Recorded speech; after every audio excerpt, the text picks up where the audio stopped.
Bazı yapılar yıkılınca susar. Bazıları ise yıkılsa bile nefes almaya devam eder. İstanbul'un yamaçlarında Bizans'ın eski Pantokrator Manastırı'nın altında kimsenin görmediği ama herkesin fısıldadığı bir hücre var. Taşları konuşmaz ama yalnızca tek bir şeyi bekler. Kesilmeyen o nefesi. Ben gazeteci yazar Mehtap Erel. Bugün sizi İstanbul'un kalbinde geçmişle bugün arasında sıkışmış bir yapının derinliklerine götürüyorum. Burası Molla Zeyrek Camii.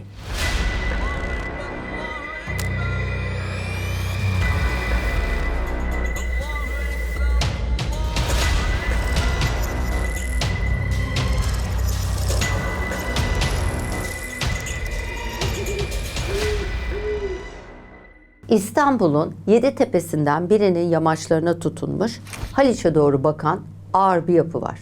Bugün onu Molla Zeyrek Camii olarak biliyoruz. Avrupa yakasının Zeyrek Tepesi'nde Bizans'tan Osmanlı'ya uzanan 1000 yıllık bir yapının tam üzerinde duruyor.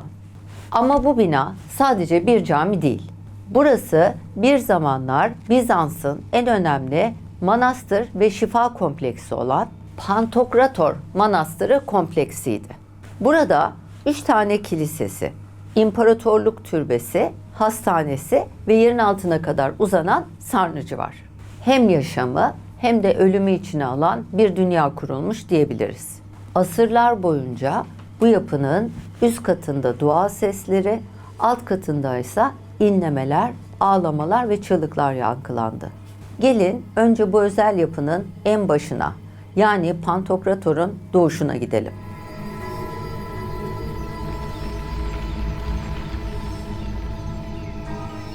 Pantokrator Manastır Kompleksi, Bizans İmparatoru Ioannis Komnenos ve eşi Erene tarafından 12. yüzyılın ilk yarısında inşa edildi. Kompleks, biri kuzeyde, biri güneyde, biri ortada olmak üzere 3 ana yapıdan oluşuyor. Bunlarda Kuzey Kilise daha mütevazi ve eski bir bölüm. Güney Kilise daha yüksek kubbeli, daha geniş ve törenlerin büyük kısmının yapıldığı bölüm. Orta Şapel, iki kubbeyi birbirine bağlayan ve imparatorluğun defin yeri olarak kullanılan bir yapı. Ama bu dev yapının bir başka yüzü daha vardı. Zenon, yani Bizans Hastanesi. Pantokrator kompleksi sadece bir manastır değil, dönemin en gelişmiş tıbbi merkezlerinden biriydi. Bizans kaynaklarında bu tür kurumlar için kullanılan isim Zenon. Bizans tıbbı suyun önemini, hikmetini çok iyi biliyordu. Bu yüzden kurdukları hastanenin alt katında bir su sarnıcı vardı. Yani yukarıdaki hastalarla aşağıdaki suyun arasında bir ilişki kurmuşlardı. Burada kritik nokta şu: hastane ve sarnıç aynı yerde değil. Hastane üstte, sarnıç altta. Fakat sarnıcın yarattığı serinlikten ve nemden faydalanabilmek için bazı odalar, hasta odaları, özellikle izolasyon gerektiren hastaların kalacağı hücre odalar hastane kısmıyla sarnıç kısmının arasına konumlandırılmıştı. Sarnıcın bulunduğu kısımda aslında çok yankı olması gerekir. O beklenir çünkü o ortamdaki boşluktan dolayı. Fakat suyun yarattığı yosunlanma bu bölgede hiçbir şekilde ses yankı yapmıyordu. Bazı Bizans belgelerinde bu bahsettiğimiz hücreler, hani hastane ile sarnıç arasında kalan kısımda olan hücreler var dedim ya, oradaki hücrelerden Hesihastrilyon hücresi olarak bahsediliyor. Ve tam da bu efsanede bir kadının nefesinin sonsuza kadar bir taşa gömülmesinin hikayesini dinleyeceksiniz. Şimdi gelelim efsaneye. Helene Argira şifacı mı yoksa büyücü mü? Helene Argira kuzey bölgelerden Paflagonia bölgesinden geldiği söylenen bir kadındı. Halk onu Farmakis olarak tanıyordu. Yani dağlardan topladığı otlarla merhem hazırlayan, yaraları iyileştiren, doğum sancılarını hafifleten, bazılarına göre fazla şey bilen bir şifacı. Bu tür kadınlar kiminin gözünde rahibe kadar kutsal, kiminin gözünde bir büyücü kadar tehlikeliydi. Helene uzun yıllar köylerde, hem kendi yaşadığı köyde hem civar köylerde şifacı olarak tanınıyor. Yaptığı bitkisel karışımlarla insanlara yardım ediyor. Fakat aslında geldiği köy bir pagan köyü. Her ne kadar kendisi Hristiyanlaşmış olsa da şifa için kullandığı otları eski isimleriyle, yani paganken kullanılan isimleriyle kullanıyor. Bu da o bölgedeki din adamlarını, keşişleri çok rahatsız ediyor. Bir de tabii şöyle bir şey var. Din adamları istiyorlar ki her şey için onlara gelinsin. Ama Helene insanları tedavi edebiliyor diye bir takım köylülerin manastıra gitmek yerine Helene'ye gitmesi de keşişleri acayip rahatsız ediyor. Bu şartlar altında ortam hafif gergin ama herkes kendi işine bakarken köyden bir çocuk kayboluyor. Bu küçük çocuk 3 gün boyunca aranıyor. Fakat bulunamıyor. O dönemde hatta Helene de hasta olduğu için, kendisi de hasta olduğu için arama çalışmalarına çok fazla katılamıyor, yardımcı olamıyor. Bir süre sonra çocuk bulunuyor. Burada beklenir ki halk küçük çocuğu buldu, kaybolan çocuğu diye sevinsin. Ama öyle olmuyor. Çünkü çocuğu bulduklarında çocuğun kolunda bir yarım ay şeklinde bir kanlı iz buluyorlar. Şimdi diyeceksiniz ki bu niye problem haline geliyor? Şundan. Helene'de doğum izi gibi bir şey var vücudunda. Yarım ay şeklinde çocuğun kolundaki kanla çizilmiş olan o yarım ay izini Helene'nin doğum izine benzetiyorlar. Ve bunu gören keşişler şöyle bir yorum getiriyor olaya. Pagan kültüründe yarım ay hem yeniden doğuşla hem de dişil enerjiyle ilişkilendiriliyor. Bunu bilen keşişler çocuğun kaybolup tekrar bulunmasını Helene'ye bağlıyorlar. Fakat nasıl bağlıyorlar? Diyorlar ki çocuk ölmüştü, Helene onu diriltti. Yani Helene bir nevi cadılık yaptı. Bir nevi Allah yolundan çıktı, Allah yolundan şaştı. Ölen çocuğu geri getirdi. Bununla ilgili artık bizim harekete geçmemiz gerekiyor. Yani çocuğun kolundaki izle Helene'ye problem yaratmak için bahane ediyorlar. Bundan sonrasında tabii olay şöyle gelişiyor. Tahmin edebileceğiniz gibi Helene apar topar yakalanıyor, köy meydanına götürülüyor, çırılçıplak soyuluyor, önce taşlanıyor, sonra soğukta bekletiliyor, dövülüyor ve ondan sonra da Hristiyanlaştırılmak, daha iyi bir dindar olmasının sağlanması, artı tövbe etmesi için manastıra gönderiliyor. Pantokrator Manastırı kompleksi. Buraya geldiğinde hekimlik yapan keşişler ilk önce Helene'yi normal hasta katına yatırıyorlar. Orada tedavi etmeye çalışıyorlar. Fakat orada nasıl diyelim, o dönemde hasta bakıcı olarak çalışan insanlar mı, orada doktorlara yardımcı eden insanlar, adı cadıya çıkmış, sevilmeyen, istenmeyen, din adamlarının da zaten onaylamadığı bu kadına istedikleri gibi eziyet etmekte, tacizde bulunmakta bir sakınca görmüyorlar. Burası aslında bir de dini kompleks, bir dini yapı. Dolayısıyla içerideki din adamları buna da göz yumamıyor. Yani kadından haz etmiyorlar, fakat bir dini yapıda böyle bir şey olmasına da müsaade edemeyecekleri için kadını bir alt kata, yani izolasyon hücrelerinin olduğu, hani başta bahsettiğimiz o sessizlik hücrelerinin olduğu yere taşıyorlar. Diyorlar ki burada hem milletin arasında kalmasın, hem tedavisi devam etsin, hem din çalışmaları, ibadet çalışmaları yaptırılsın. Burada o Hristiyanlaştırılsın. Doğru düzgün gerçek bir Hristiyana dönüşsün diye bir plan yapıyorlar. Ve gerçekten de bir alt kata indiriyorlar. Fakat alt kata inmesiyle beraber Helene'nin iyice dengesi bozuluyor. Şöyle, hem o nemli, rutubetli ortam Helene'ye gelmiyor, hem yaşadığı eziyetlerden ve üzüntülerden dolayı biraz aklını oynatıyor. Sürekli kendini o duvardan o duvara atmaya, kendini yerlere atmaya, bağırmaya, ağlamaya, kafasını duvarlara vurmaya başlıyor. Kendisine zorla yaptırılmak istenen ibadet çalışmalarını yapmayı kabul etmiyor.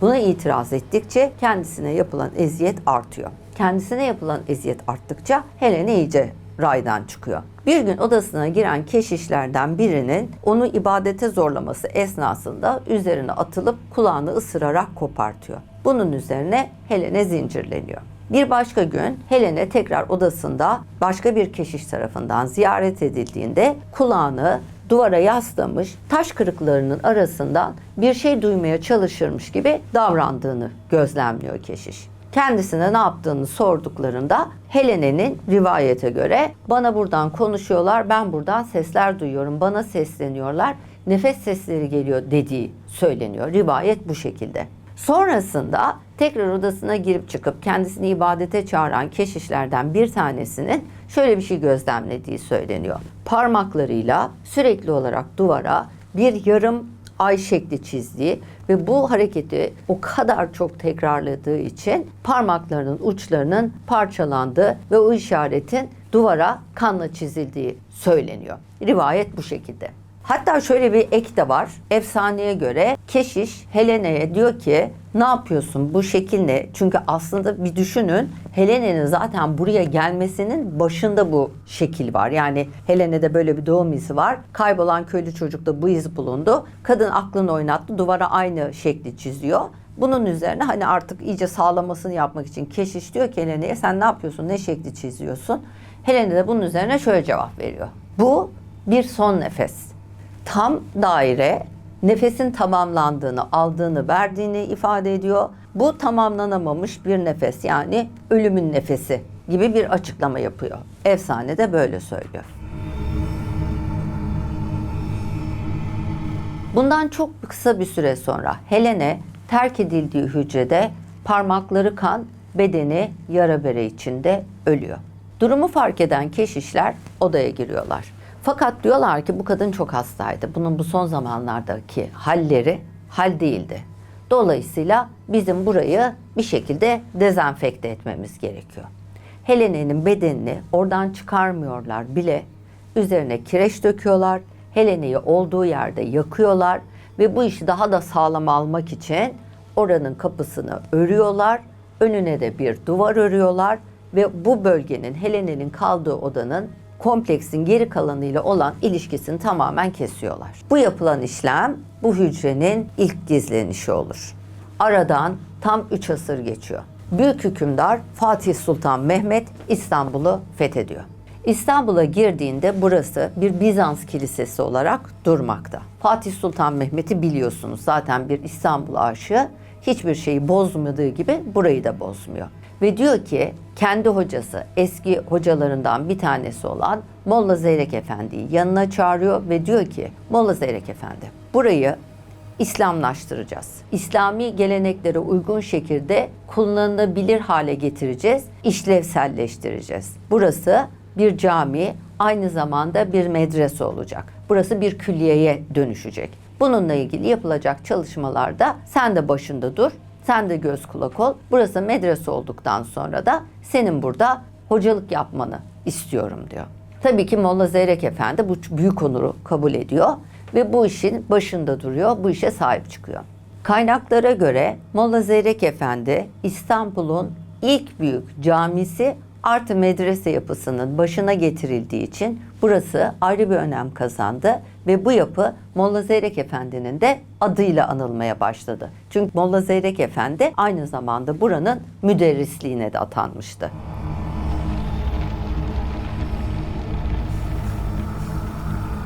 Peki Fatih Sultan Mehmet niye özellikle Molla Zeyrek Efendi'yi seçti? Molla Zeyrek Efendi gerçek bir İslam alimi. Çok çalışkan, zeki, hurafeyle işi olmayan, Kur'an-ı Kerim'i bilen, kitabı, ilmi bilen, ilim yolunda, bilim yolunda çok aklı başında bir adam. Gerçek bir hoca. O yüzden de Fatih Sultan Mehmet bu işin başına Molla Zeyrek Efendi'yi getiriyor. Molla Zeyrek Efendi buraya ilk talebelerini kabul ediyor. Çocukların çok büyük bir kısmı zaten yatılı olarak geliyor. Burada hem ibadethane olarak bu alan vazife görüyor, hem de burada çocuklara Kur'an, ilmihal, hatim dersleri veriliyor. Fakat bir süre sonra çocukların arasında, öğrencilerin arasında böyle bir huzursuzluk, böyle bir haller. Biz işte ses duyuyoruz, nefes sesi duyuyoruz. Taşların arasından, duvarların arasından bize böyle sesler geliyor falan. Böyle bir dedikodular, bir şeyler başlıyor. Molla Zeyrek Efendi'nin kulağına geliyor bu. Fakat o hiç böyle hurafeye metelik verecek bir adam olmadığı için acayip rahatsız oluyor bu konuşmalardan. Geliyor çocuklara bir de kızıyor. Diyor ki ya siz diyor ilimle, duayla, hatimle uğraşacağınız yerde diyor, takvayla uğraşacağınız yerde diyor böyle abuk sabuk diyor şeyler konuşuyorsunuz. Bir daha diyor duymayacağım diyor. Size diyor ceza veririm diyor. Böyle zaten sert de bir adam. Çocuklar ses etmiyorlar tabii. Her biri bir tarafa kaçışıyor. Fakat bu konuşmalar devam ediyor. Aradan biraz zaman geçiyor. Aşağıda kullanılmayan kısımlar var ve bu kısımlarla ilgili böyle bir küflenme, yosunlanma, sarnıç da var ya aşağıda. Problemi oluşunca Molla Zeyrek Efendi burada tadilat yapılması kararını alıyor alt katlarda. Alt katlarda çalışan ustalardan bir tanesi yaptığı çalışma esnasında duvarlardan bir tanesinden tuhaf bir ses geldiğini fark ediyor. Yani şöyle, şimdi çalışıyorlar aşağıda fakat bir kısma geldiklerinde oradaki ses diğer seslerden farklı. Arkası boş gibi, arkasında bir şey yok gibi. Tabii burası bir de Fatih'in de önemsediği bir yer. Yani bir yanlışlık olmaması lazım. Usta hemen baş müderrise haber yolluyor. Diyor ki aşağıda bir duvarda bir yer var. Orada bir boşluk var. Orayı bir kıralım bakalım ne oluyor. Buradan bir problem çıkmasın ilerleyen zamanlarda.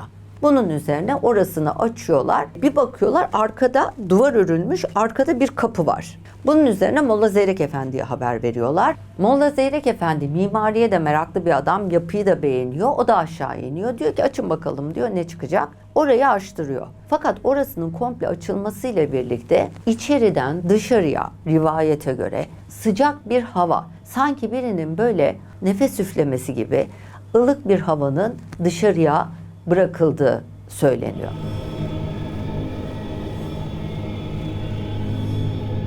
Hatta efsaneye göre Helene o kadar uzun zamandır orada nefesini tutmuştu ki duvarın yıkılmasıyla Helene derin bir iç çekti deniyor. Burası açıldıktan sonra burasının eski bir oda, bir Bizans hücresi olduğunu görüyor Molla Zeyrek Efendi. Hatta yine efsaneye göre içeride Helene'nin yakıldığı nokta, kireç döküldüğü nokta hala orası kapatıldığı için hala aynı şekilde duruyor.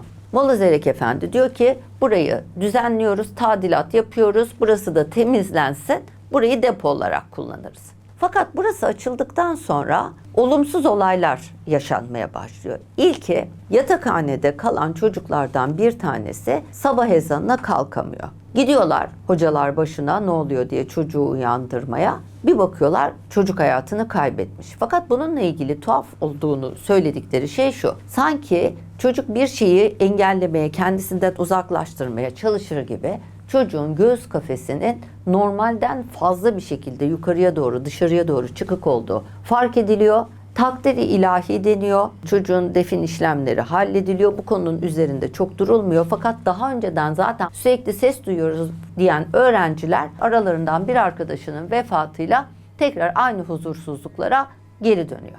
Bundan sonra ikinci bir vaka daha yaşanıyor. Bu da tadilatta çalışan işçilerden bir tanesi ortadan kayboluyor. Adamı arıyorlar, bulamıyorlar. Molla Zeyrek Efendi diyor ki aşağıya sarnıcın olduğu yere inin. Bakın bakalım oralardan mı dolanıyor, ne yapıyor, yolunu mu kaybetti? Büyük de bir yapıdan bahsediyoruz. Sarnıcın olduğu kısma iniyorlar. O hücrenin altına gelen kısımda ustayı duvarın dibine oturmuş kendi kendine konuşurken buluyorlar. Yanına gittiklerinde ne söylediğinin anlaşılmadığını fakat parmağıyla duvara yarım ay işareti çizmekte olduğunu görüyorlar. Ve efsaneye göre bu işareti o kadar uzun zamandır üst üste yapıyormuş ki parmak uçları paramparça olmuş ve kanıyormuş. Ondan sonra da aklını kaybettiği ve ondan sonra öldüğü söyleniyor. Efsane bu şekilde.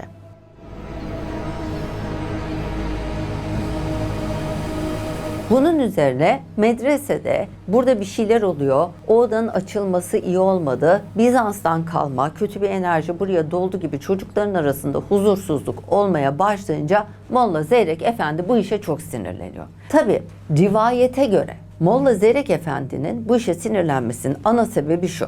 Düşünün, Fatih Sultan Mehmet'in hocasısınız. Koskoca Fatih Sultan Mehmet gelmiş burayı size emanet etmiş. Diyor ki bak sen burasısın, başında duracaksın, burada çocuk yetiştireceksin. Ve çocuklar kendi aralarında yok burası Bizans bilmem nesi, yok orada hücre varmış, buradan namaz kılıyoruz ama işte sesler geliyor falan. Böyle konuşmalar oluyor. Şimdi bu olacak iş değil yani, tamam mı? Dolayısıyla Molla Zeyrek'in bu işe bir nokta koyması gerekiyor. Bu konuyu kesip atması, kapanması gerekiyor. Çünkü burası cami. Burası İslami bir merkeze dönüştürülmüş durumda. Böyle konuşmalar burada kabul edilemez. Yani rivayet Molla Zeyrek'in bu şekilde olaya baktığı yönünde. Bunun üzerinde diyor ki çocukların hepsini toplayın aşağıya indirin. Bu hücrenin olduğu yere.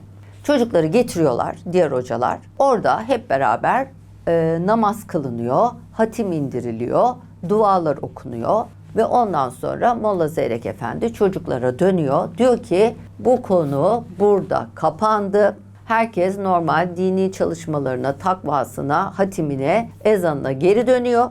bu iş mevzu burada bitmiştir. Burasını da kapatıyoruz. Bir daha da burası açılmayacak. Buraya da kimse inmeyecek. Bu iş burada bitti diyor. Ve gerçekten de ne deniyorsa o şekilde oluyor. Orası kapatılıyor ve bu hücre Bizans döneminden sonra ikinci kere bu sefer Osmanlı harcıyla yeniden örülüyor.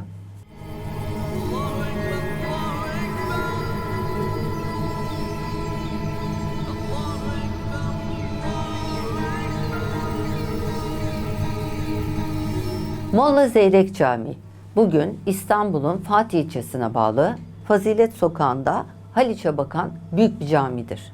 Ayasofya'dan sonra ayakta kalan İstanbul'daki en büyük Bizans dini yapısıdır. 2009 yılında başlayan ve tam 9 yıl süren çok büyük ölçekli bir restorasyon çalışmasının ardından 2019 yılında yeniden ziyarete açıldı. Ancak 9 yıl boyunca tadilat gören bu yapının yalnızca güney kısmı cami olarak kullanılmaktadır. Belki Zeyrek Camii'nin altındaki o boğuk uğultu 1000 yıl önce ölürken nefesini tamamlayamayan bir kadının taştan sızan sesidir. Gerçek sandığınız dünya düşündüğünüzden çok daha karanlık olabilir. Bazı odalar kapatılır, duvarlar örülür, isimler unutulur. Ama bazı nefesler hiç bitmez ve bazı halkalar tamamlanmamayı seçer.